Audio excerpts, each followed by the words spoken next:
한국 UFO 조사분석센터를 맡고 있는 서종환 소장이라고 합니다. 지금으로부터 한 40년 전부터 이 UFO 조사 연구를 해왔고요.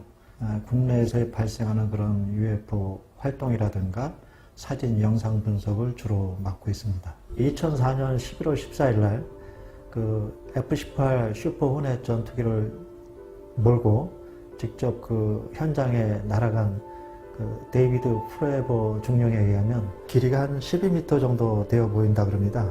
뭐 창문이나 배기가스 같은 것도 분출하는 것도 볼 수 없었고 어떻게 비행하는지는 몰라도 마치 탁구공이 벽에 튕기듯이 움직이더라.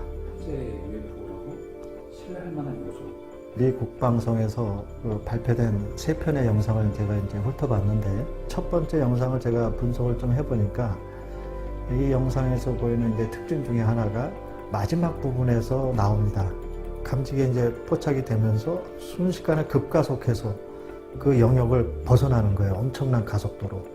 기존 항공역학을 무시한 거죠. 관성의 법칙도 위배되고 중력권의 그 중력장의 그 포스, 그 에너지도 자유자재로 컨트롤한다는 얘기죠. 공중에서의 미확인 현상도 아니고 실제 않은 어떤 인공적인 비행물체일 가능성이 상당히 높다고 보는 거죠. 미국에서 파는 그 틱택이라는 그 캔디가 있는데 그게 이제 이런 식으로 생겼어요.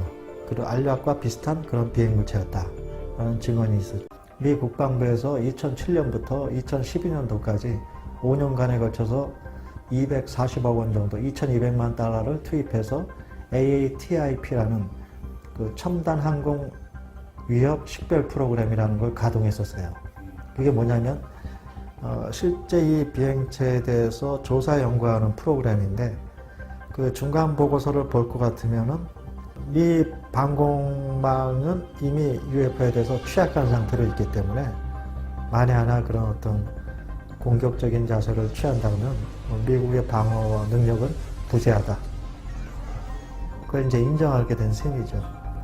UFO에 대한 그 조사 연구를 좀 더 심도 있게 국가적인 차원에서, 정부적인 차원에서 조사 연구할 필요가 있는데, 아직까지 국내도 그렇지만 미국에서도 트럼프 대통령조차도 보고를 받았음에도 불구하고 자신은 믿지 않는다, 가볍게 치부했거든요.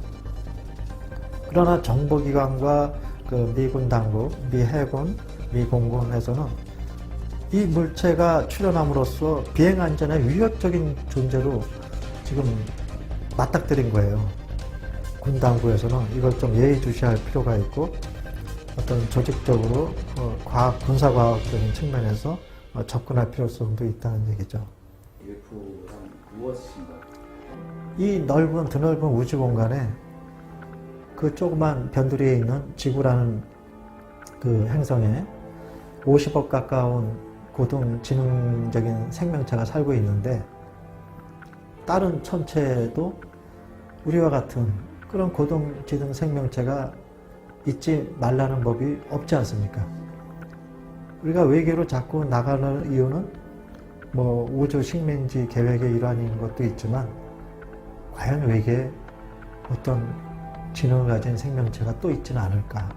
제 입장에서는 UFO가 미확인으로 남는 것이 아니라 고도로 진보된 그런 비행물체다. 지구 바깥에서 지구를 찾아오는 그런 외계 어떤 지적 존재와의 연결 가능성의 고리가 UFO가 아니겠느냐. 이게 저의 입장이죠. 우리 지구의 어떤 과학 또는 그런 범주에서 설명하기 힘들다 그래서 그거를 무시하거나 또 부정해서는 안 된다. 오히려 진지하게 좀 더 심사숙고한 태도로 긍정적인 방향으로 조사 연구할 필요가 있다고 생각돼요.